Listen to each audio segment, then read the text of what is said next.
చేరుకు చేరుకున్నాం. వాళ్ళ ఆదాయం కొద్దీ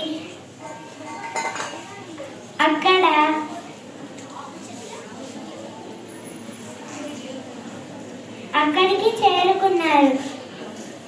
అప్పుడు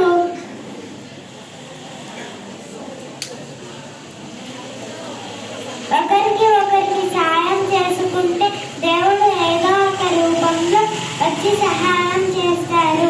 ధన్యవాదాలు.